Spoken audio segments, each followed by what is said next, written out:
Good evening, ladies and gentlemen. Thank you so much for joining us for tonight's edition of HR Mentorship Learning Series. And tonight, I'm invited by a facilitator. I will be engaging with us, and she will be speaking to us on the topic psychological safety. Her name is Eliana Philip Amolum, and I will read her profile shortly.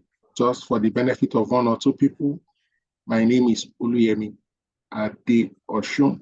Next, I'll just read quickly the profile of our facilitator. Eliana is an HR leader who drives business results via the delivery of people strategy, discover talent, and harness their potentials to build an exceptional, successful team and brand for excellent growth for an organization. Her passion is engaging people, which she strongly believes will change the world of work to a better place that will create value for every customer and deliver strategic business objectives.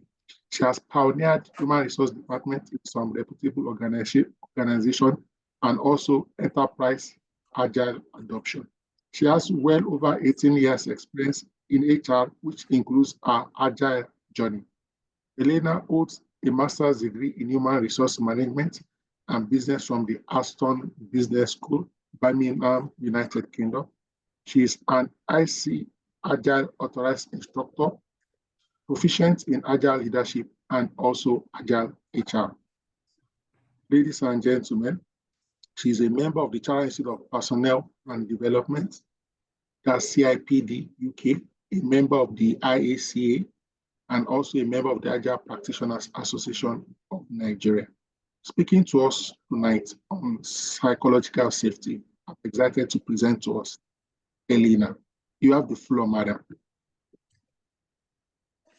All right, so good morning. I beg your pardon. Good evening, everyone. I hope we're all doing well. Yes, as Dr. Yemi has introduced me, my name is Eliana Philip Amolum. Yes, so my background is HR. Would I say fortunate? Unfortunately, I'm a bit, have been moved away from HR just recently. So like he has mentioned, yes, I'm an agile people coach. I'm an authorized instructor with ICH Agile to facilitate Agile HR as well as leading with agility. Currently, like I said, I've been moved to operations in SIX Nigeria. Like he had mentioned as well, I am a HR leader as well as a career advisor. I'm also a member of the Business Agility Institute. So what we do is we have a meetup for every country. So I'm also one of the community leaders for, we call it BAM Nigeria, so it's Business Agility Meetup. And of course, I'm married with children. In order for us not to take so much of our time, we'll just have, the agenda for today, or the overview of what we'll be looking at today is we'll talk about Nigeria, have a definition of psychological safety. We'll talk about a few hypotheses. We'll talk about the downfall of Nokia, which of course is connected to the topic of today. We'll talk about elements of agility, psychological danger, the stages of psychological safety, unlocking the secrets, takeaways, and of course, a call to action. So that's what we're looking at today. So first and foremost, we'll talk about Nigeria. As HR practitioners, I want to believe that a lot of us here are HR practitioners. We know how the culture is. For some of us who work in indigenous, some of us who work in the multinational, the global organization, we know the challenges that we face in the world of work as HR people, especially in the Nigeria context. We know that in the Nigerian context, as this, culture finds a way. I mean, it actually is in the Nigerian world a place of work, where of course you're looking at the respect the traditional way. We're looking at your elders, even when you are ahead of the person in structure, even when you're less. There's this culture of respect. Dignity of labor, how you look at the person, if a security man or a driver, and of course, you're a management staff, the way you look at people, patronizing people in the community, and, the courage to speak out and to look into people's faces. I hear in some religion, or I beg your pardon, in some culture, looking into someone's face and talking to them is a sign of disrespect. So if you're talking to someone who's older than you practically bend your head to talk to the person. So looking at all these things in the Nigerian context and looking at how it plays in our ecosystem in the world, in the place of work in Nigeria, of course, we see that as a challenge in as we go on. So I just wanted to give a background of how Nigeria basically would affect, our places of work here, and of course, psychological safety.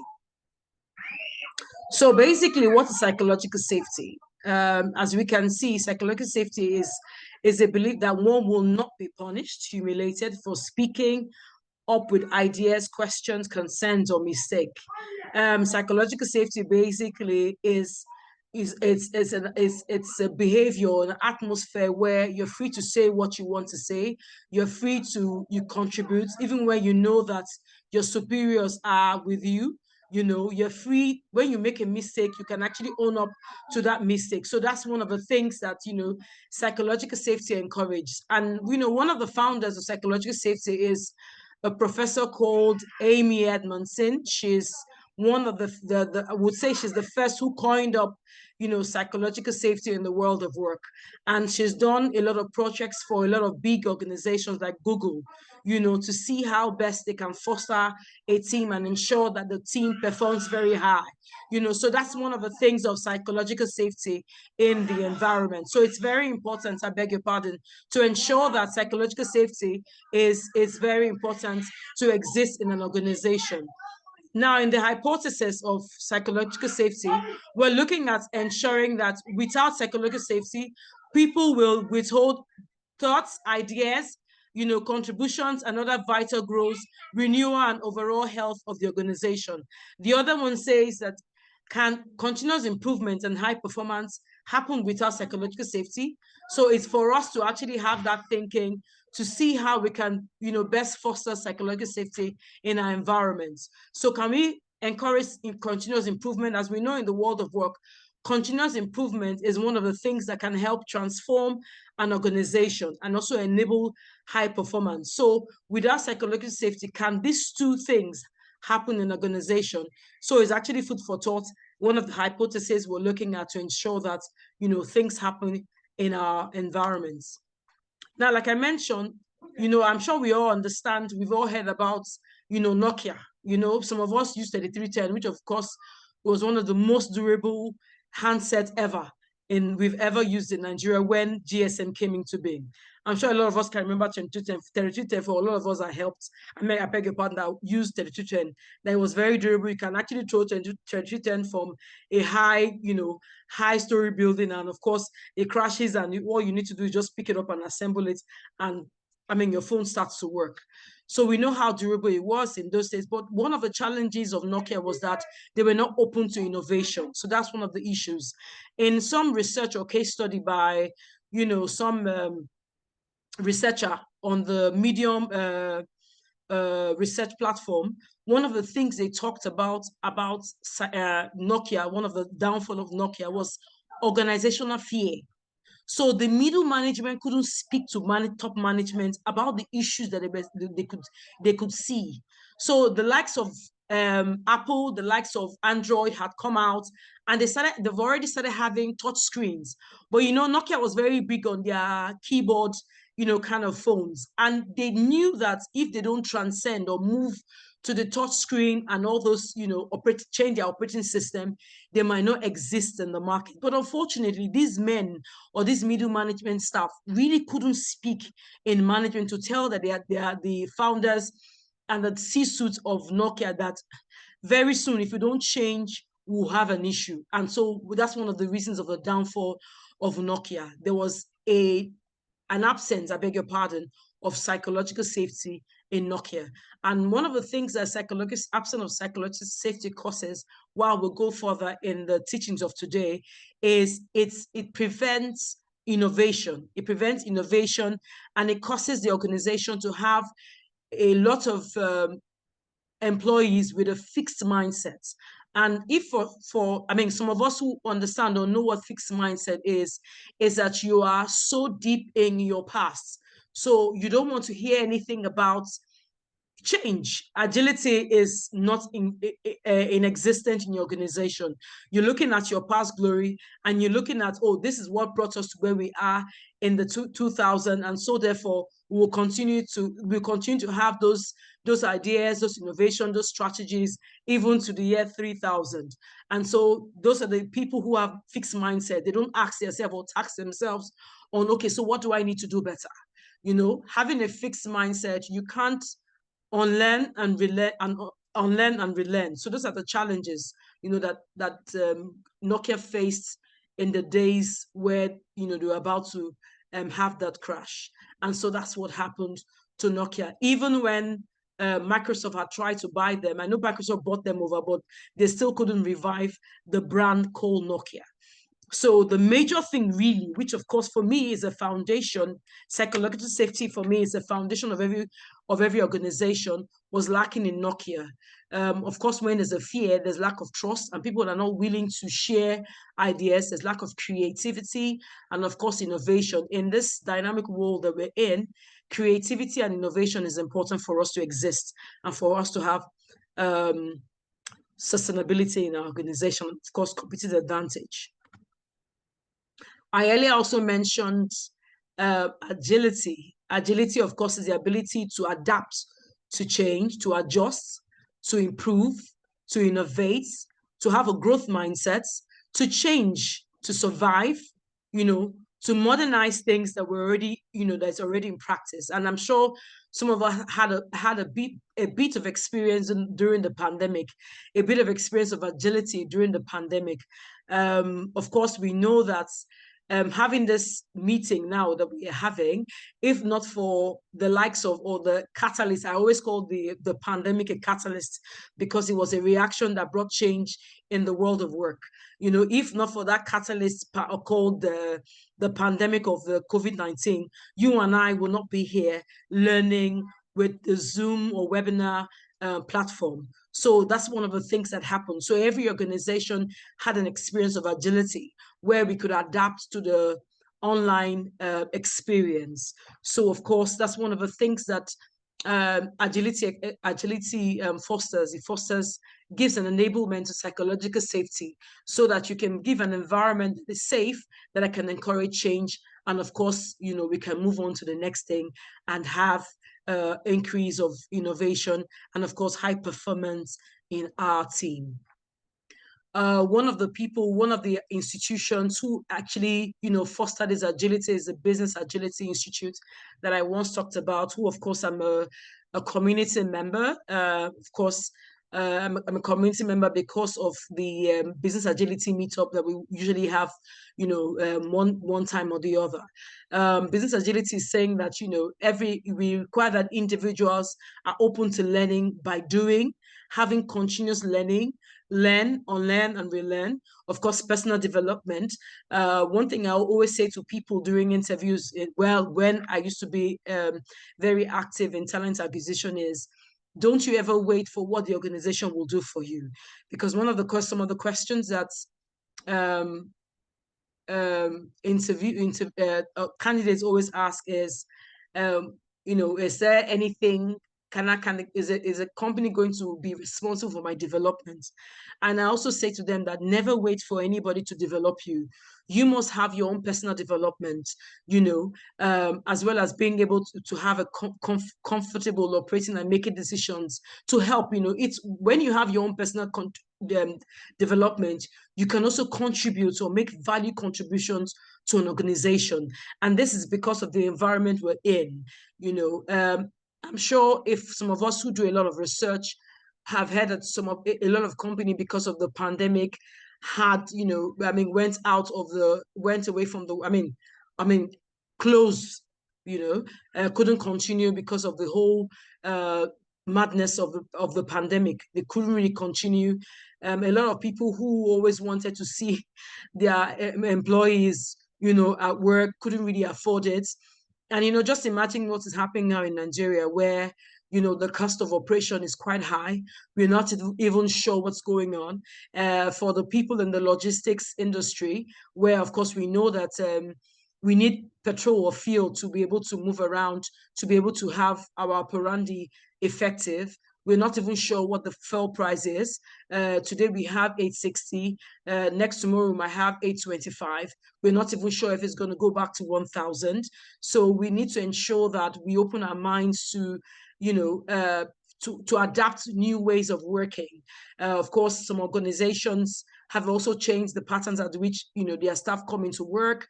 Some do 3 times a week to come into work. Some do hybrid. Some have just practically said they are not going back, to on-site. They're just going to do hybrid. So a lot of people have actually changed the way they work in order to get results and keep, being existence in, the dynamic environment we find ourselves in. And of course, Business Agility talked about free from fear of failure. So that's a lot of things that a lot of companies are doing. They're afraid of, of being out or being extinct, to use that word.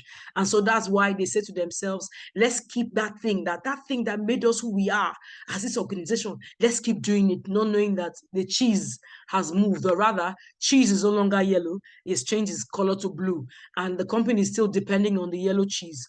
Of course, you know that, from time to time, that company will always also fizzle out, like what happened to Nokia.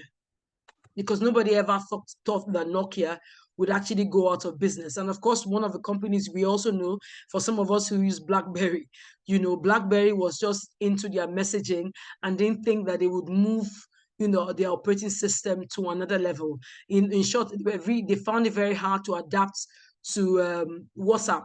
It was already actually too late before they adapted to WhatsApp. The likes of Android and of course Apple had already changed the way they work, and of course HTC as well changed, and that was how they left the market. All right, so some of the things, psychological danger is the absence of psychological safety.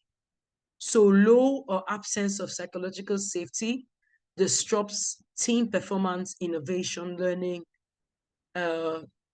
personnel success, and of course increases mediocrity. One of the things that I see in Nigeria, this is what I see in Nigeria, and that's why, I applaud the HR mentorship to have a forum like this, so that HR, we need to understand that we have a lot of work to do. I see sometimes a lot of us still do the personnel management way of work. One of the things that made me draw to Agile was the Agile values. The first Agile value says that individual interaction over processes and tools. We know that as HR professionals, we are very big on policies and procedure. If we don't see that policies and procedure, a lot of us will not work. Forgetting that the human factor can actually, do and undo or make and break the organization at large. So we don't, interact with our people. We don't hear them out. We don't see, because the truth about it is that, yes, policies and procedures are good, but you see, like they always say, not all size fits all, one size fits all. It's actually right now, it's best fit and not best practice in the world of work.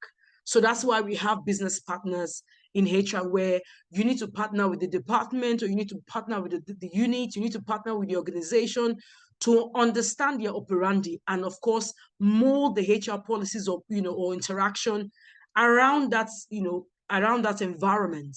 So that's why you see that you have a lot of organizations now adapting to business partnering in different places. Some organizations are practically changing the name called business partnering, change the name called HR advisor or HR manager or whatever, to call them, business partners. In the Agile world, we have people operations manager.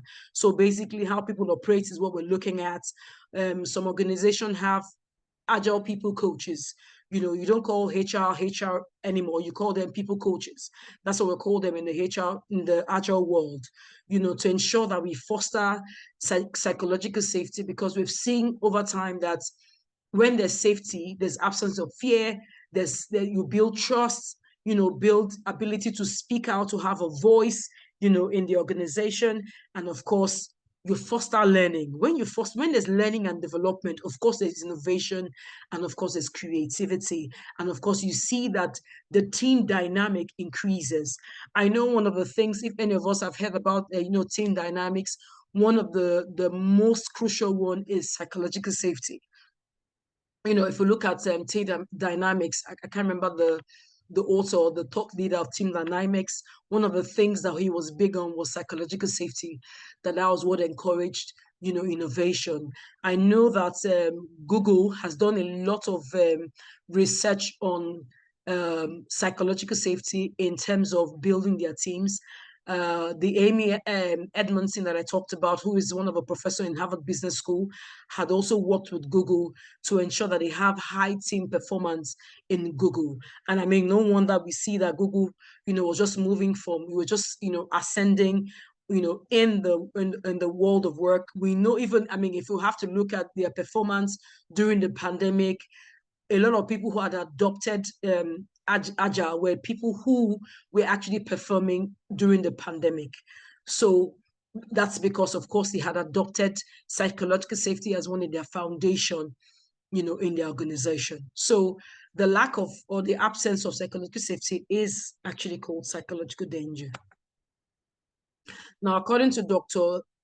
Timothy Clark, the 4 stages of psychological safety are very crucial in organizations. So as HR professionals or practitioners, we need to begin to have a thought about psychological safety in our environments.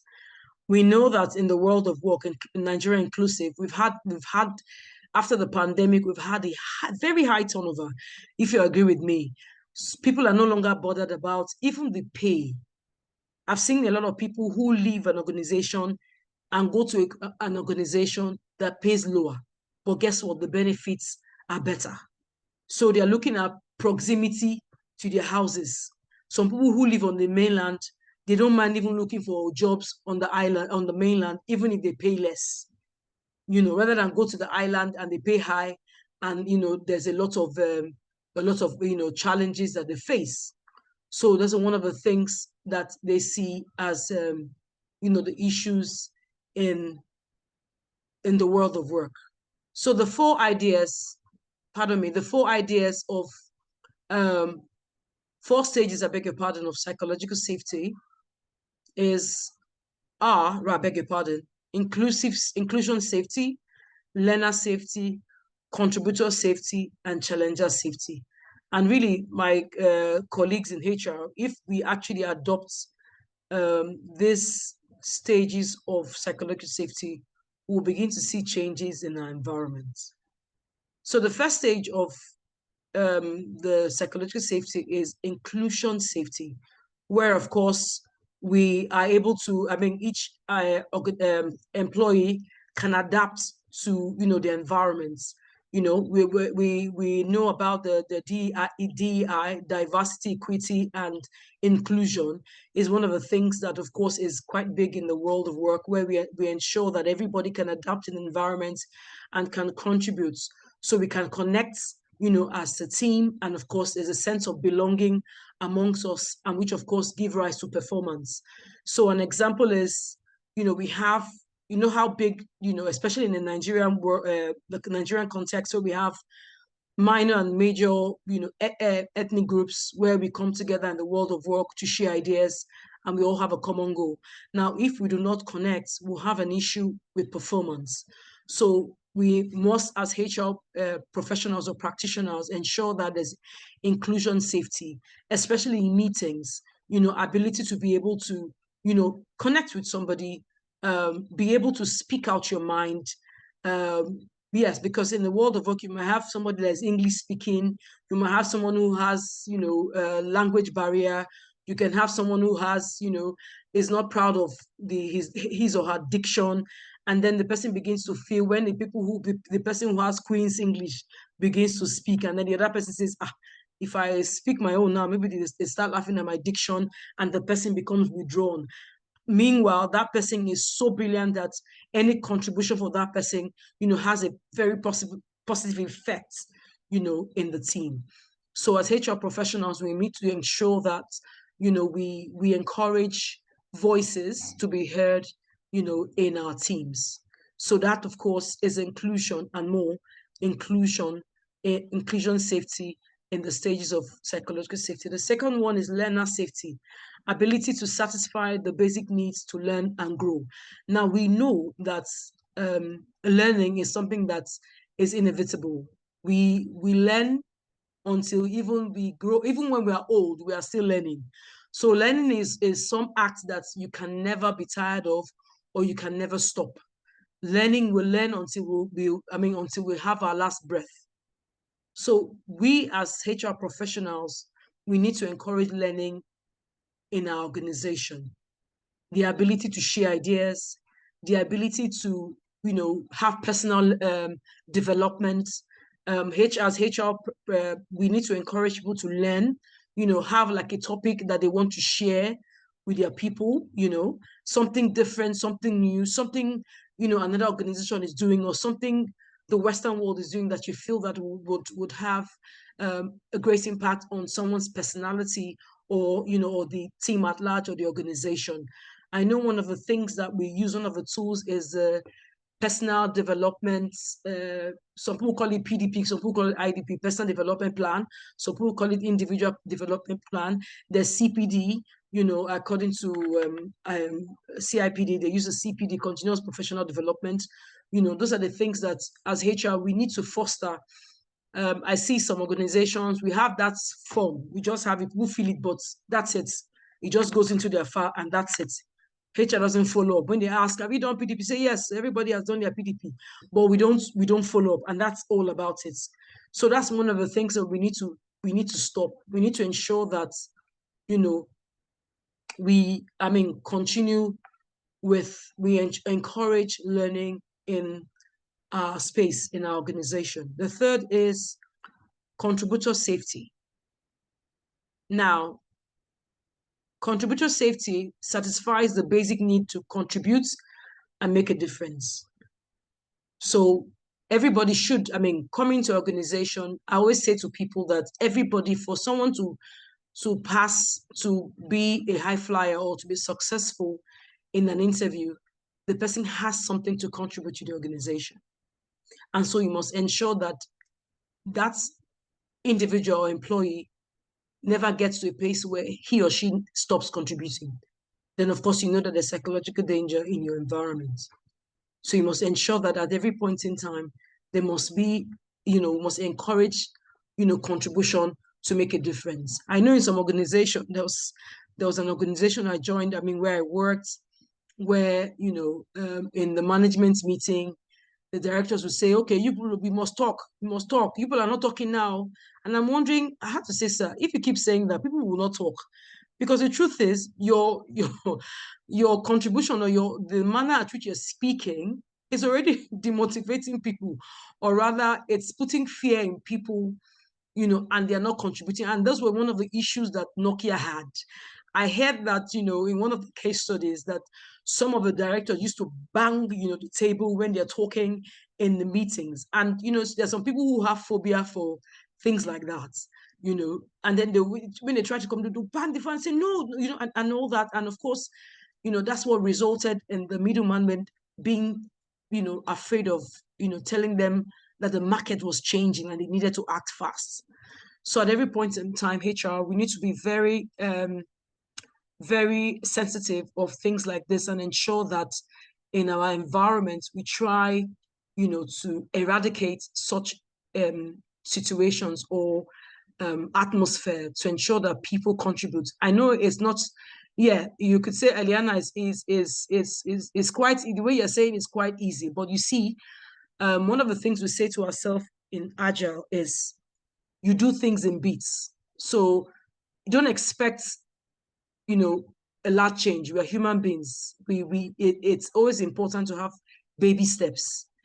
First and foremost, let's go back and look at the personal development plan that we have for people, and then look at how we can monitor, and then encourage people to speak because they're learning now. They have the boldness because they have a lot of knowledge to help them grow, and of course to help them contribute. So by the time we do that, then we begin to see contribution in people, ability to, to get feedback from people when they contribute, or somebody does something and then he gets feedback. And then lastly is the challenger's safety, the ability to, to make better changes, ability to challenge, the policies and the procedures of the organization. When you see that things are not working anymore, the ability to say, oh, sir, sorry, this is not working. The reason is because A, B, C, D, E. As HR, you say, oh, sir, I'm sorry, I think we need to increase the number of virtual working or remote working. The reason is because the way the organization is, we can't increase salaries because, revenue, we're not generating so much revenue that we can increase salary. So in order to make it easy on the staff, we need to increase work from home from 1 day to 2 days. So that, of course, will cut off the expenses on transport. Of course, while we're doing that, we must ensure that the people working from home have the necessary tools, to ensure that they are working from home and they are productive. So these are the 4 stages of safety. And if we, follow through with the safety from stage 1 to stage 2 to stage 3 to stage 4, we will see changes in our environment. And of course, there will be increase in productivity and performance. And of course, we shouldn't be looking at changing from, the small, it's from level 1 and automatically looking at level 10. No. Or changing from just a startup of an IT startup to growing up to Google in 1 year. Of course not. But what we're looking at, minimum viable performance, where you have, it's in beats, you're gradually adding value at every point in time. Of course, you can also monitor the changes in the organization.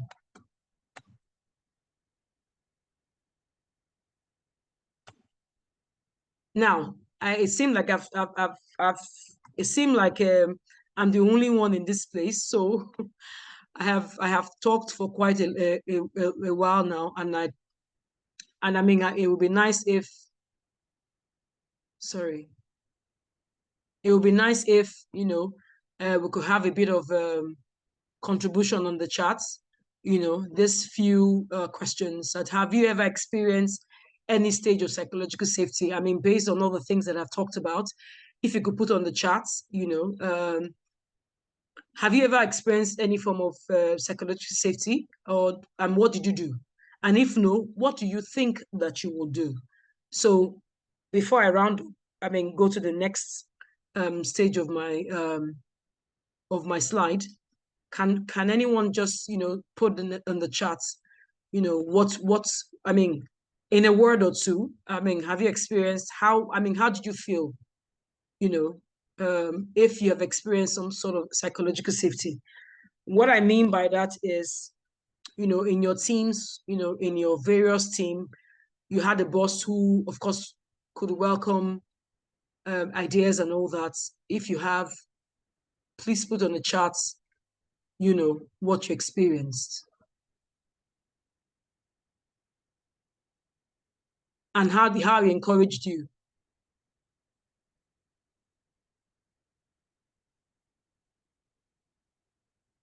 Okay. Okay. So if no, what do you think you will do as HR professionals? What do you think you will do if you have never experienced psychological safety in your organization? And then, of course, you've heard about psychological safety, what is done to organizations who did it, and what is done to organizations who did not do it. What would you do, in your own organization?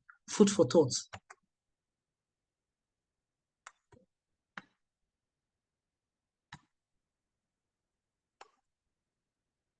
All right. So unlocking the secrets of psychological safety, what does the evidence tell us? So of course, as HR professionals, I'm sure we have leaders here, we have supervisors, we have specialists, we have administrator. I mean, one thing about HR is that we have a lot of responsibility. Of course, you can be a HR officer and manage a lot of people. You can be a HR administrator and manage a lot of people. So automatically, as a HR personnel, you are a manager of people. I mean, in the real sense of it, because you are looking at the welfare, the benefits of people, compensation of people, ensuring that people are engaged, ensuring that there's high performance. So you're basically managing people. You don't have to be the director of HR or for you to be the manager of HR for you to manage people. Automatically, you are managing people, even administratively, you're managing people in the organization. So of course, you have a part to play in the organization. So of course, one of the things to unlock psychological safety is lead by example. According to Amy Edmondson, like I talked about on her article in 2014, she said it is important for management to lead by example through asking, for upward feedback, acknowledging mistakes, seeking different opinions, and being approachable. So it's, for Edmondson, she was also talking about leadership. But for me, I'm saying that leadership is not just, being hierarchy.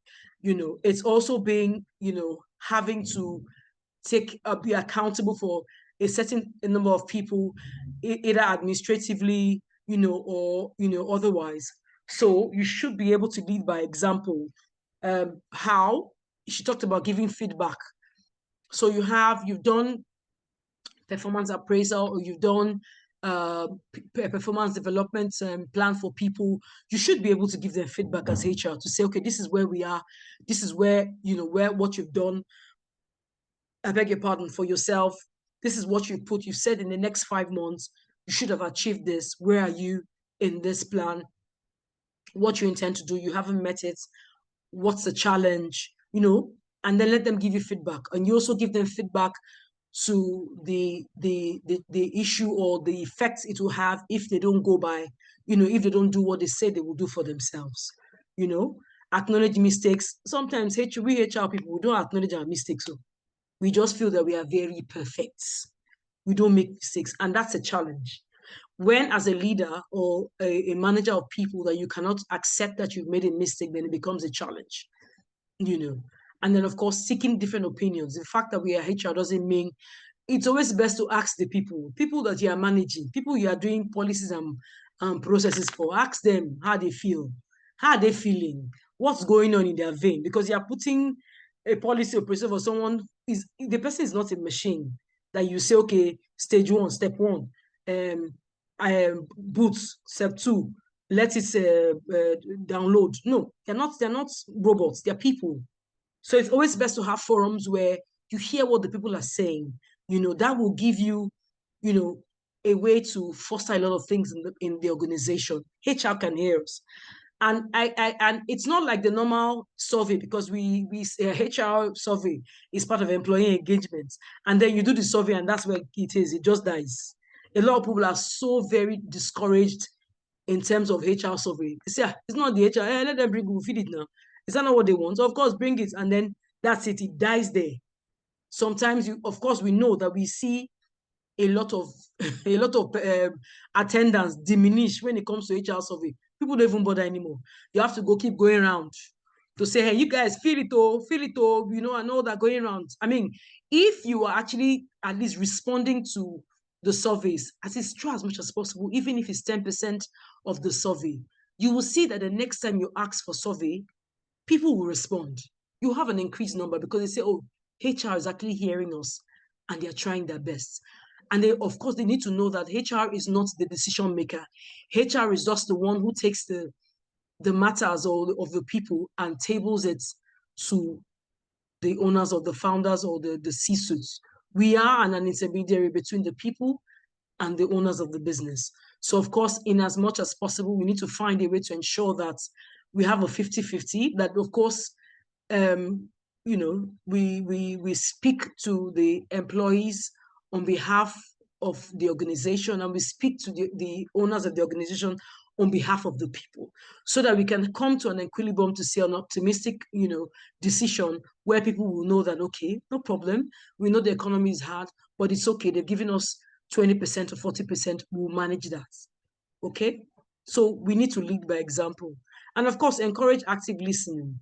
Management should encourage active listening through encouraging people to share more by responding and asking questions. I know I'm sure I have some leaders here. Of course, one of the things we need to do is active listening. Sometimes I see in meetings, and that's why I'm a bit. I feel that like I'm the only one here. I'm not having response. I'm sure maybe later I'll speak to the organizers of it's it's having an interactive session for me. Maybe because of my agile experience, it's always best to have interactive class or interactive sessions where people respond, to questions or ideas or whatever, or make contributions, because you can never tell. It could be different somewhere else. So management should have active listening, encourage active listening through encouraging people to share more by responding and asking questions. So always ask questions. What do you guys think? What do you want? How do you feel? So we're going to contribute to do this 3 days, or unfortunately we don't have the money to increase salary or to pay transport fare for people. How best do you think we can help? Because the truth about it is that they are the ones that are going through that issue, challenges. So, I mean, it's always best to have one or two contributions from people.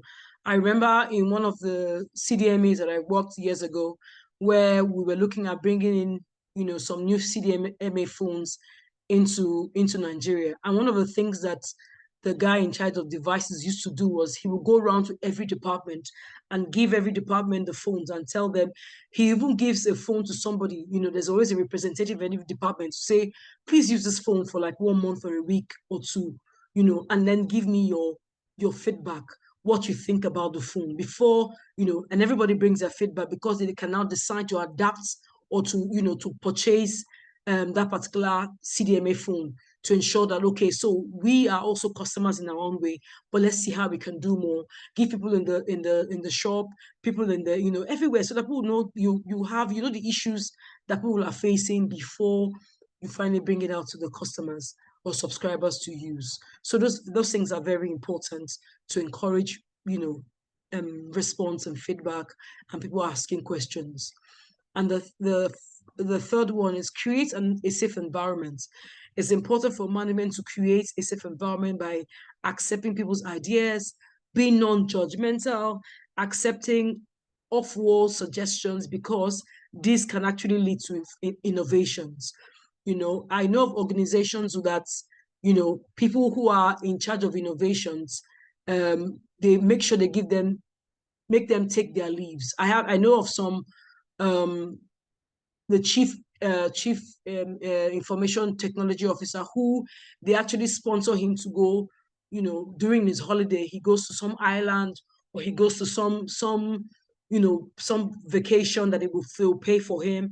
And I tell you, by the time he's coming back with a new idea, a new technology, sometimes he goes as far as going to a mountain, some mountain abroad, just to sit and he begins to think, and he begins to get ideas even from nature, So it sounds silly, it sounds absurd, but guess what, ladies and gentlemen? He's actually brought some innovative, ways of work, and advanced, the world of work, just because of that vacation. Okay, so we need to, accept people's ideas, let them go on leave.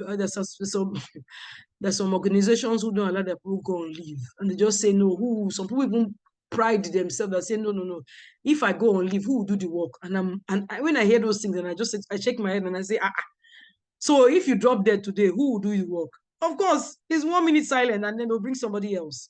And unfortunately, when people say those things, I automatically look at them as that they have a fixed mindset, because there's something that going on vacation does to the brain.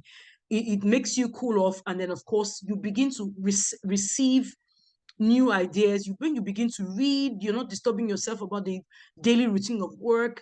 You begin to read of things. You watch movies. Even in the movie you watch, there's some ideas you will pick from those movies. Even when you go to the village, there's some things you will pick and you're like, yes, so this thing would be nice if we bring it into the team. There are lots of things you can do, you know, by just letting people go off and have, you know, their vacation. So of course, accepting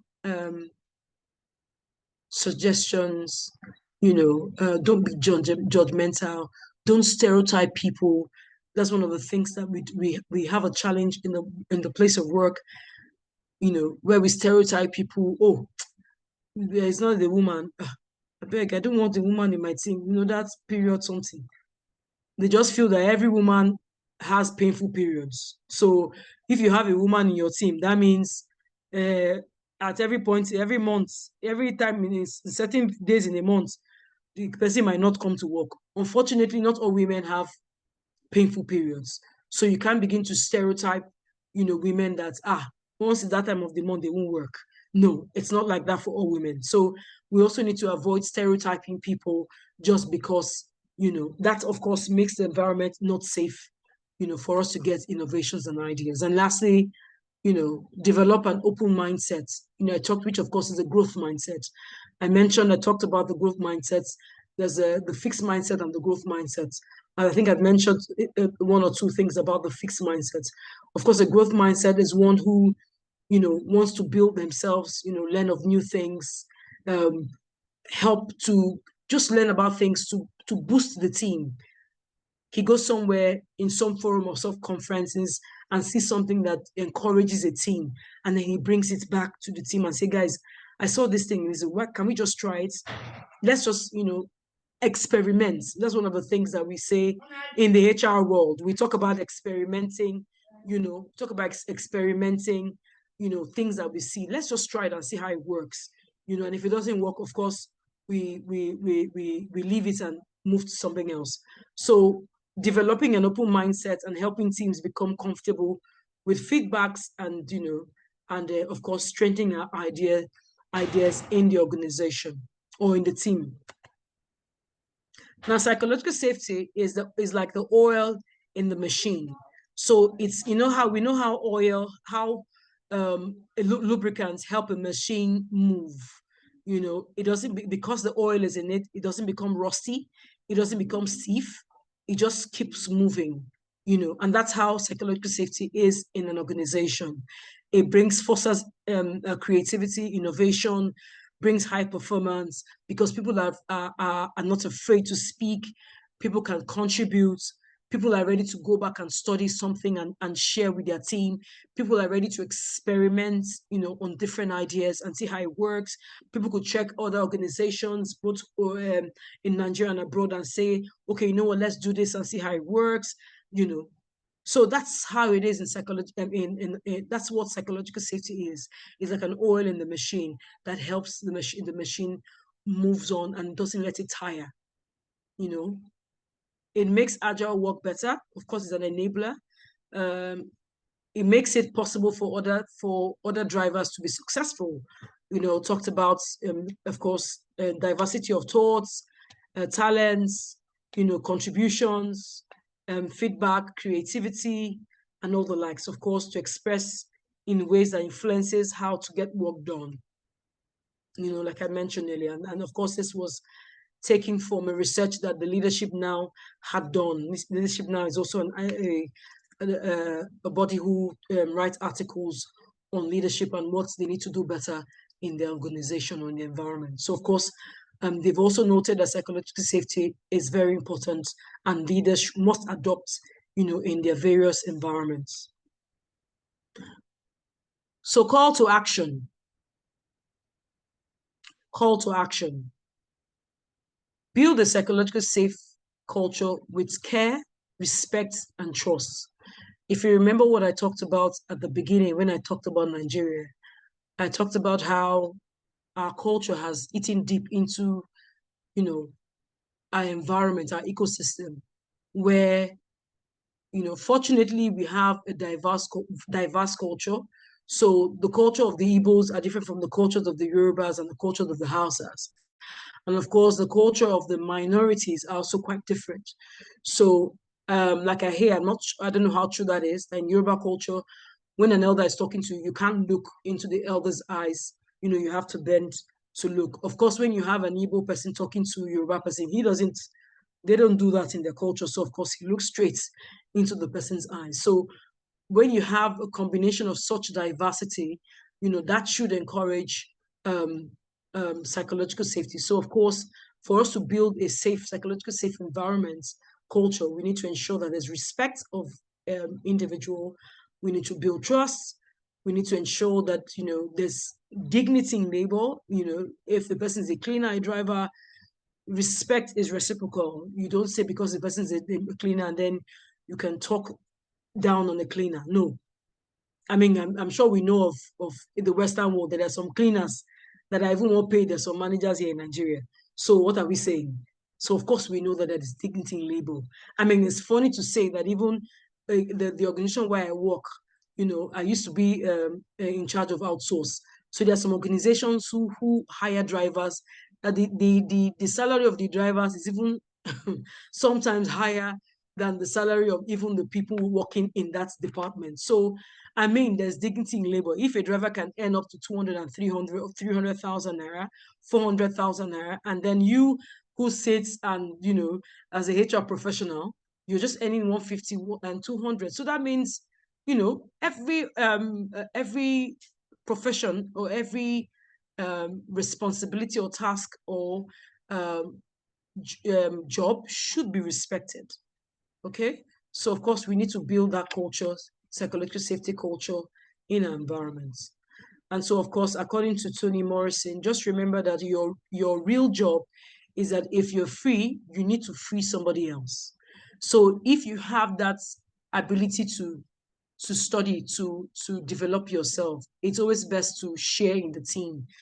Make it a habit that everybody, as leaders, make it a habit that everybody should, encourage one another, share ideas, encourage feedback. If you're the kind that likes to talk.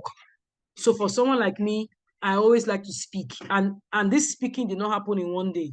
Some people say to me, oh, Elena, you're an extrovert. I am not an extrovert. I became an extrovert on the job because as a HR professional and as a HR leader, you need to speak up to ensure that, you foster engagement in your environment. So of course, I didn't just learn how to be outspoken. I learned it based on the job and based on the responsibility and accountability that I found myself in the world of work. So of course, you need to also free somebody else. You have some power. If you have some power, of course, as a leader, then your job is to empower somebody else. So as HR professionals and practitioners, that's what we need to do. That's a call to action to every one of us to ensure that we, transform somebody else, transform the organization. We have a duty to ensure there's performance in the organization, there's sustainability, and of course, there's competitive advantage as business partners to these other units or departments or the organization at large. So we must ensure that we free others or ensure that, we empower others to do what we're doing or to do what needs to be done to ensure that those things actually happen in our organizations. Thank you, everyone. I hope that we understood some of the things that I hope I wasn't too fast, because I know that I talk very fast, but I hope we understand the things about psychological safety and what we need to do as HR. And if I may end there, do we have any questions? Thank you so much. Well done. Thank you for your contributions, your enlightenment, the education. Ladies and gentlemen, I will encourage us to also share our thoughts along this subject matter. And I'm excited. Nene's hands are up. Nene, you have the floor, please. Take it away. Thank you so much. Thank you. I totally enjoyed this evening's conversation. You touched on so many great points, and I picked a lot of things this evening. Thank you again, Dr. Oluyemi. So, Eliana, forgive me. I hope I got your name very well. Yes, you did, Eliana. Yes. Okay. Please, I have a concern, and I need you to help me. And I'm really glad that we're talking about psychological safety net for everyone. Please, how do you address in an organization as HR now, as the head of HR or the HR business partner, how do you address the issue of semblance of, how do I put it now, gossip in the form of small talks, you know. You would have good intentions for the organization, but every time you finish probably an event or something, it is turned the other way around. Please, how would you manage things like this? Because it is also, how do I put it now? It's a psychological safety danger. I don't know how to put it. Please, I need you to share more light on this. Thank you. Okay, Thank so you if again, Dr. Luyami. Yeah. so if I understand your question, what you're saying is when there's a forum, you have a forum or a conference or whatever it is, by the time you come back to the office, you have some gossips about or negative vibes in the Yes, yes, environment yes, about it. yes, Now, yes. I think there's I mean, looking at an experience from HR, I think HR has a lot to do with it. Do you have forums where you've spoken to people? If it's something that you've perceived as HR, then I think and I believe that you need to have forums to address it. Forums to address it, meaning that there's a fundamental problem that HR is not addressing, and so you're having small groups chit-chatting and talking. So they need to come out and talk. So you need to have a forum or a town hall meeting where people will talk. The reason the people are talking in silos is because they don't have the ability to speak out in public. They are not willing to share. So if they share now, they will not. I mean, I want to believe that correct me if I'm wrong, if you have those small issues. Have you ever had forums like town hall meetings where you've come to address it? You know about it, you've heard it, that people have small talks. Have you decided as HR to say, okay, let's end this thing. Let's find out the reason why people are even talking. Let's have a forum as Thank HR. you. Thank you for the question. In few occasions, I had reached out to the MD to say that this is what I've perceived, and I'd like to address such concerns or such issue. And he has never he's never open to such. He's never open to such. So Nene, you know what you do? So you need to do a research. You need to let him know. I mentioned Nokia, and I intentionally mentioned Nokia. We all know who Nokia was in those days now. The early 2000s. We know how they were actually, very big in the environment. Pardon me. There's a power cut. Oh, They're so very sorry. big. They were very big in terms of. Can you all hear and see me? We can. Yes, we can. Yes, we can. Okay. So there was a very, so those were the things that happened because the C-suite, which of course is the level of a director, refused to listen to them. And Nokia is of no existence today. Even Microsoft couldn't revive them because I was aware that Microsoft actually did buy them. I mean, and there was a case where the company where I worked were Microsoft partners, so we usually invite Microsoft from Silicon Valley. And there was a lady who was actually using an iPhone. I was like, Cassandra, you're not supposed to be using iPhone. You're supposed to be using Nokia.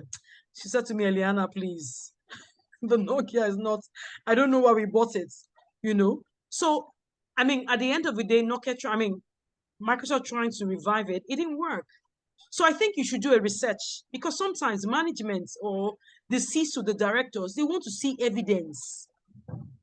I always tell my colleagues that, see, if you don't show the people Naira and Kobo, these men, if you don't show them or the directors what it will cost them in the next 5 years, because the truth about it, this thing you've talked about, you can, if you get a good financial person, he can tell you, he can analyze that setback into Naira and Kobo, and he will tell you how much the company is losing by people gossiping and not giving contribution to foster innovation in your organization.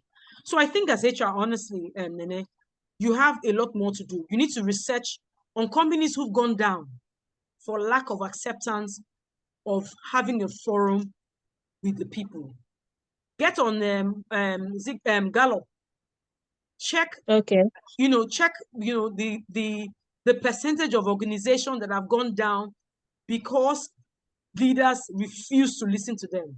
Have those things and send it to him. Say, I'm worried because, you know, the economy is not even good. So you need to avoid that and hear people. Because, I mean, correct me if I'm wrong, your turnover is also shaky. People are also leaving, you know, and it's quite expensive to recruit.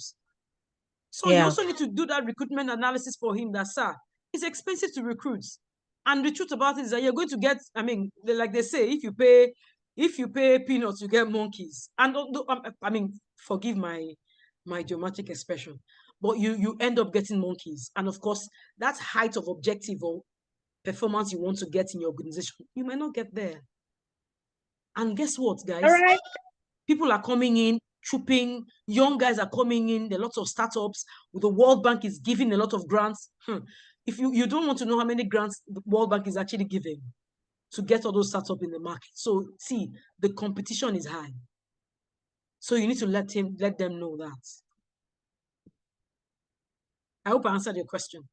Yeah, thank you so much. Thank you again. Thank you so much. Thank you. Paul, you have the floor. Thank you. Let's thank raise you our very hands much. if you want to speak. Yes, thank you so much. I hope I'm audible. Yeah, I can hear you, Paul. Thank you. Thank you very much, Nina, for the wonderful presentation. Psychological safety is an area that I like so much. I've written a bit on it, and I really enjoyed the way you put it across. Thank you. Mine is just a comment about psychological safety. One thing that I've realized, which affects psychological safety in the workplace, especially from the African perspective, is something to do with the background. I'm not sure whether that's the. Sorry, I didn't hear you, Paul. I'm so sorry. You sounded a bit muffled. I didn't hear you. Paul, can you hear me? Paul, are you there? I think he may be experiencing network issues. The last sentence I had, he mentioned that one of the factors that may affect psychological safety in Africa is the cultural context. Yes. I think his network has taken him out. Hopefully, he'll be able to join back. Ladies and gentlemen, we still have some minutes for questions, comments, contributions. Please raise your hand so we unmute you, enable you to speak. There's psychological safety, so you can ask your question or contribute. Nobody exactly.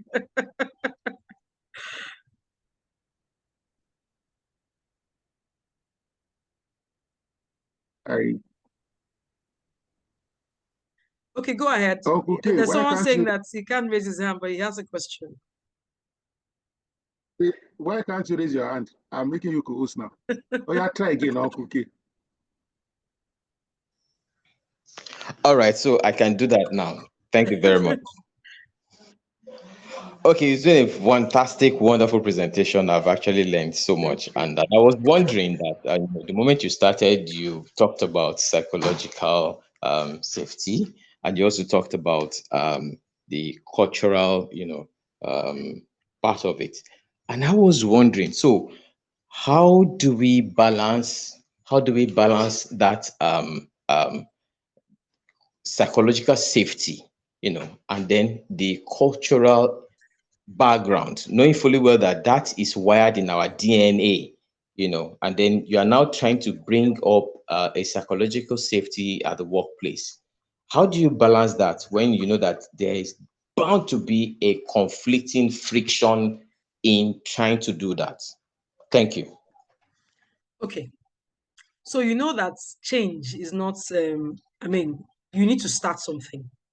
First and foremost, I always say as an agile professional. So what we do is we've observed it, we know there's a challenge.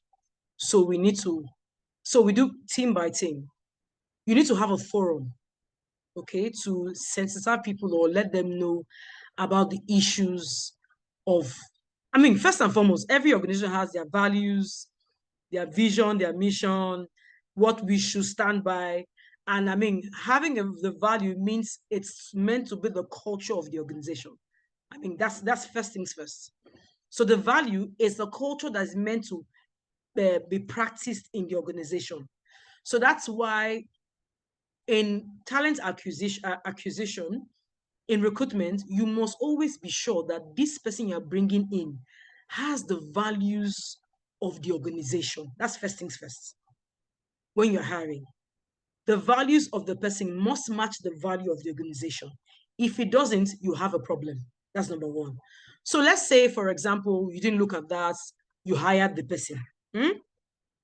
Orientation is very important, which of course, a lot of people, a lot of organizations are very big on onboarding and orientation when people are coming in. In short, Microsoft, I know one of the things with one of their in their recruitment process, onboarding is a big deal for them. Same as Google. When you're onboarding, it's like yeah, what's the word now?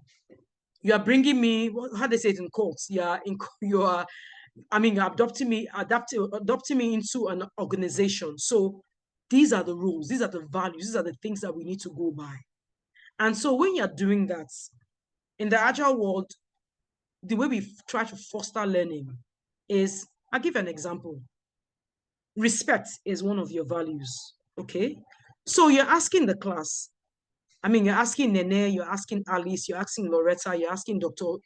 Oluyemi, what does respect mean to you? Because guess what? What respect means to me is different from what it means to you, different from what it means to every one of us. And so we put it in the class to say, okay, this is, as a team, this is what respect means to me. So guys, what are we taking as this respect? So everybody understands that this is what respect means to us here. So, remember I talked about inclusion safety. So when you see somebody else's respect, you know that this is what the person likes or doesn't like. So with that inclusion safety, we have now inculcated each and everybody's respect. This is what it's a big deal. It's a lot of work for HR, but you see, in order for us to get where we want to get to, we need to start. Because guess what? If we don't start, what we will see, we will not like, especially in these times that we're in. So you need to, I would encourage that to be done in your onboarding or orientation, process before the person begins to board. And of course, if people are already in, of course, you would have your, every organization has their learning and development. So there might be some schedules of training, which you need to organize for yourself. It's not every time you have to call in external facilitators. These little things about, let them learn what our culture, our value is. We need to have trainings or sessions or workshop on values of the business. Let everybody know what the value of the business is. Some people don't even know. If you call somebody and say, hey, so let me use my name, Eliana, so what are the values of your vision? I don't know. If you ask them, what's your vision? They don't know. And that's because we don't take it as a big deal. If I understand what my vision is, then I begin to change my mindset on what I need to do. So those are the little things that can foster. And little things, they stick. We do little things. So this is what respect means to me. I don't like when people say, raise eyebrow to me. I think it's just disrespectful because I'm a married woman. So you know that, Eliana is a married woman. She doesn't like that because she feels that. So, everybody come. That's why there's diversity. If we understand diversity, equity, and inclusion, you don't practically say because it's Yoruba, stop. I tell you, the person will no longer contribute because he feels that everybody dislikes him or her and doesn't want him to talk because he's Yoruba, or because I'm Igbo, I don't speak Yoruba language. So you need to ensure that you bring a bit of diversity and inclusion. Let everybody know what they like as a team. I'm talking now, because usually in Agile, you start from the team before you now expand it to the organization. It's from small bits to larger bits. So as HR, do a roster or a schedule on how you're going to encourage the values of the business in every team, and have that, do like a roster for the year and see that how you encourage people and let them know what the organization stands for and what are the values and the cultures they're meant to imbibe, and then marry it to what they already have. Everybody has the ability to change. The only difference is that people's change is slower than some people's change, but they eventually change. And that's because if you get to their mindset and tell them the advantage of adapting this mindset, you will see that there'll be a performance. It might not be large, it might be in small bits, and small bits are better than when people pretend to have changed and they haven't. I hope I answered your question.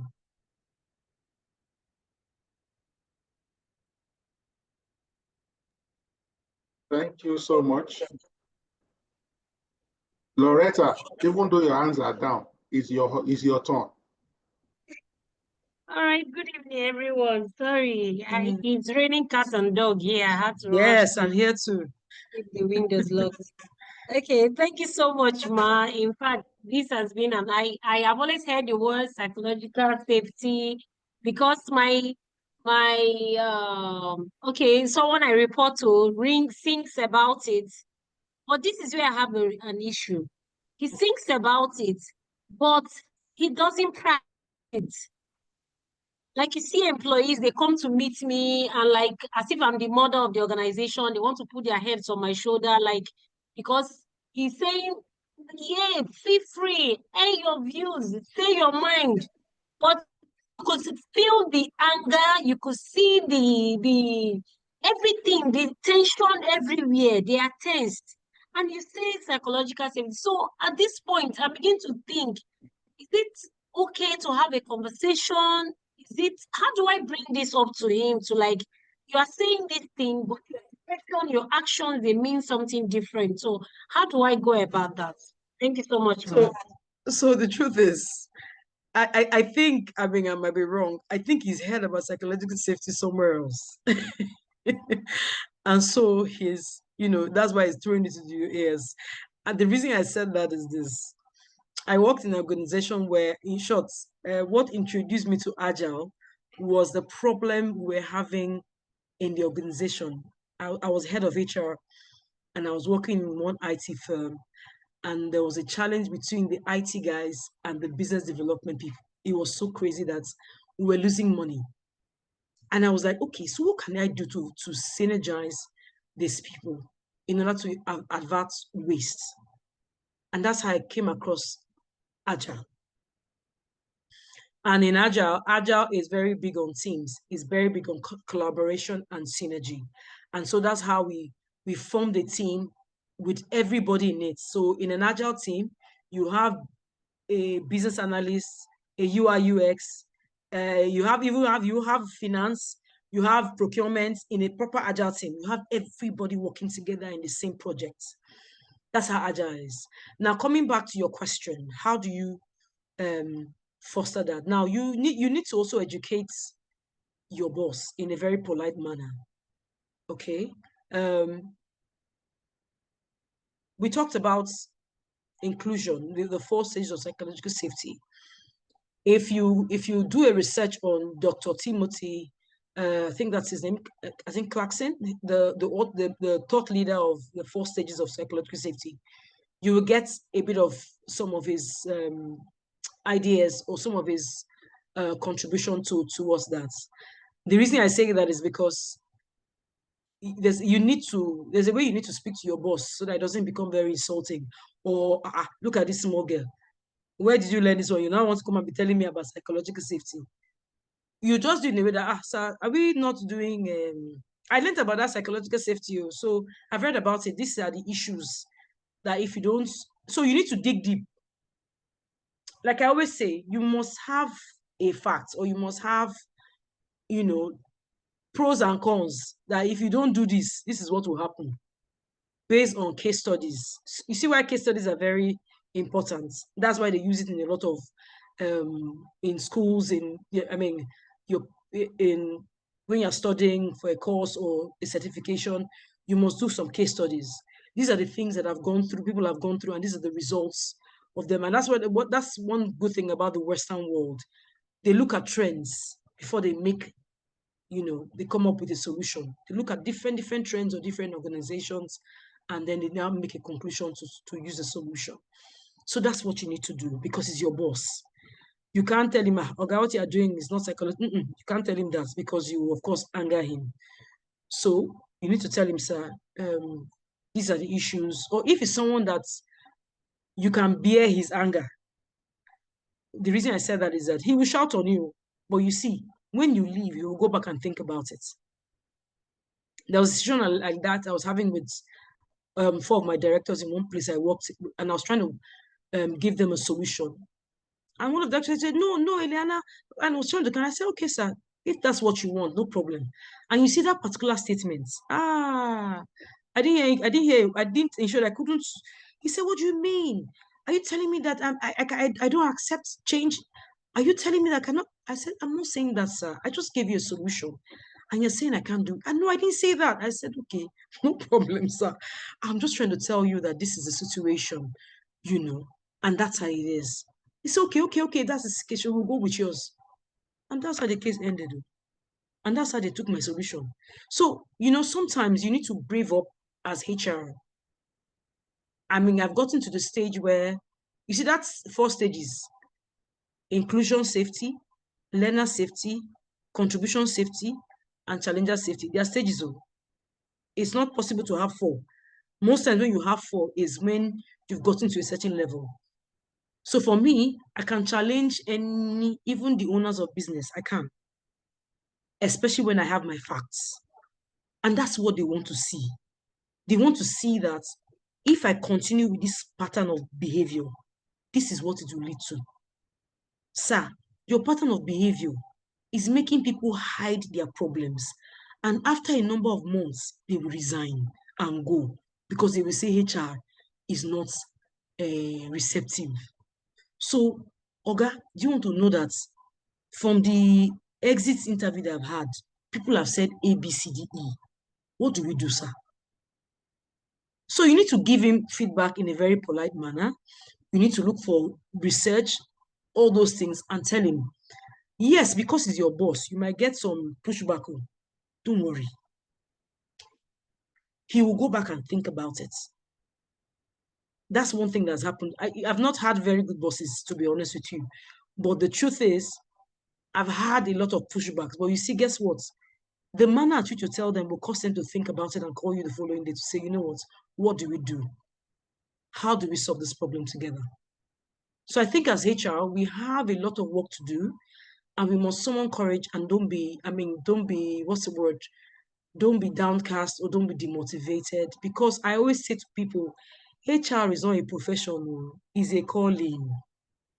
I don't know about others. I always say that to people. It's a call, it's not a profession. Meaning that you just believe you have talents that you must ensure that they get fulfilled in the world of work, in the number of years they have to stay with you or in any organization where you work. So for me, HR is a call and not a profession. So that you must find a way to, foster those things to your boss, even as much as possible. He wants to resent or relent, just keep at it, small bits, and you see, one day he will change. He won't change automatically, so don't think that he will change all overnight. No, you will see that he will begin to make efforts. He might draw back, he will make small effort, he will draw back, but just keep, sir, what happened? You were doing this thing before, what happened? You have changed though. And then he will start. Always make sure you give him feedback. Well done, sir. I saw the way you answered that girl. You actually open your, sir, you're really doing it. Well done, sir. That's feedback from even you that is his younger colleague. You're giving him feedback and you're giving him thumbs up. Everybody's human. Don't think because he's a CEO, he doesn't want feedback. He doesn't want accolade. He does. Even when he feels that he's... by the time you go, he closes his door. Like, yes, I did. Really? So this is what I did. So that's what we need to do as HR. I hope I answered your question.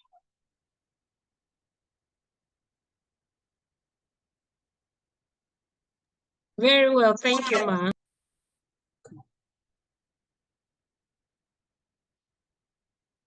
Thank you so much. There's a question from Fumi on the chat. She says, what are some of the metrics, indicators to measure the progress or success of psychological safety in the workplace? That will be our final question. Thank you. Okay, so measuring psychological safety. You use team dynamics. First and foremost, like I mentioned before, you also need to use the personal development plan. You need to use your engagement tools like survey. That one is also very important. If, for example, you have like a onboarding session and all that, or you do something for the organization, let's say an event, so to speak. I can't remember any event off my head. Or you start, maybe you start a forum in the organization where people come out and you pick somebody to share a topic. Okay. Now, when you finish that, at the end of the month, you do a survey to see how people are doing, how people are voicing out. Even in the meeting there, you will see contributions.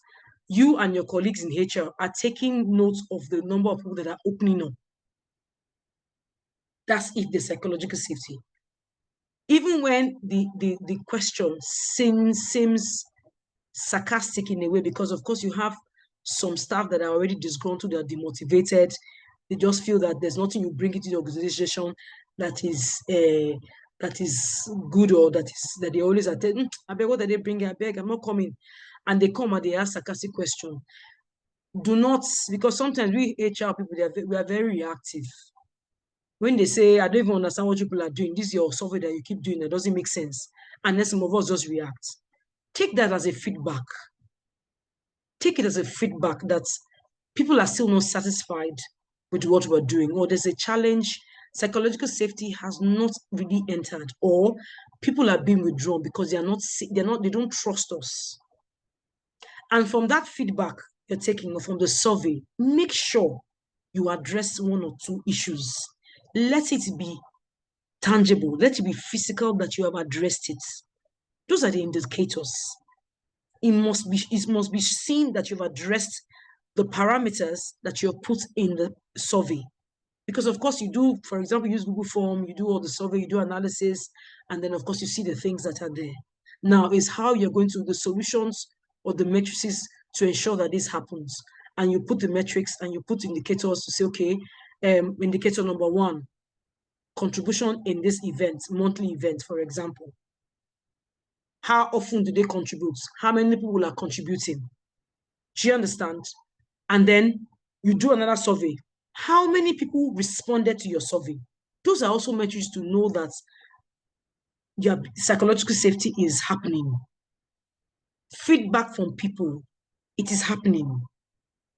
You know, you're able to go to maybe if you're a business partner, for example, you go to your whoever you're partnering, you're receptive, people are, willing to give you issues, and you are solving them. Even when you cannot solve them, my HR professionals, you need to find a way to give feedback. Sometimes we don't. If management says no, you won't come back to say, management said no. You can't report it that way. You can't report it that way. Okay? You say, oh man, we've spoken to management. Unfortunately, there are some things they are looking at. There are some parameters they're looking at, the economy and all that. Let's see how it goes. Let's see how much you can, you could use the economy. All of us know that the economy is not smiling. All of us know the high cost of operations. There are other things you can use to say, okay, guys, we'll address it back. We'll table it back to the management to see how much. But for now, because of the situation happening, they're a bit silent about it. So we'll present it again. And really, you will present it again. So, there's a way you talk to people where that will make them say, okay, no problem. We will wait. Okay, so our communication is also very important. Feedback is important as a metric or an indicator to ensure that there's success or progress in the environment. You have a forum, people will say, we enjoyed doing that. The next forum you have, you see, at least 1 or 2 people will come. Don't expect a crowd to come in the next forum. No. Like I always say, please adopt baby steps. Don't look at big thing. I know you've done hard work and you suffered, you've done this, and you're not expecting the whole people in the organization to come. They won't come. When you see 2 or 3 people, they come and they see changes, they will tell the remaining. The next time you might not see 10, you might see 4. The next time you might see 6. And then maybe next time you will now see 20. So those are the things you look at: feedback and the body language of people, the response to action. Those are the things you need to look at. Okay? And you also need to look at your leaders, because sometimes leaders are the problem. They too have not accepted the psychological safety. So you also need to do a forum for them to understand, to let them know that, sir, Maz, you are the one, you in a very nice, polite way. You could even bring, I like to bring that exit interview because the people have gone. And so they've written whatever it is they need to write. And I'll do an analysis and put it there and say, see what they are saying. That you people are the reason why they are leaving. So what do we do? How can we do better? You know. So I hope I've answered your question, Fumilola. As the parameters, I think feedback is one of the big ones.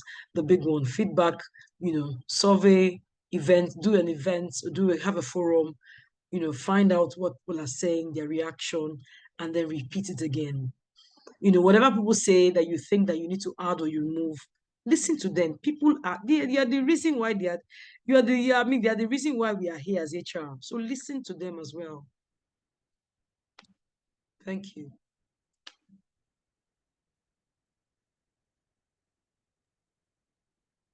Thank you so much. This has been really exhilarating. I've enjoyed tremendously your presentation and also your response to the questions raised by the participants. Ladies and gentlemen, you know what we do at the twilight of any great session like this. We voice our appreciation so that she can be energized, encouraged, and know for certain that she had impacted, you know, drawn virtue and value tonight. Please, let's appreciate her, let's thank her, and so that she can come again. Ladies and gentlemen, feel free to unmute and thank Eliana for her magnanimity. Thank you so much, ma'am. Thank you, ma'am. Thank you, Thank you so much. Thank you. Thank you, Mom. You're welcome.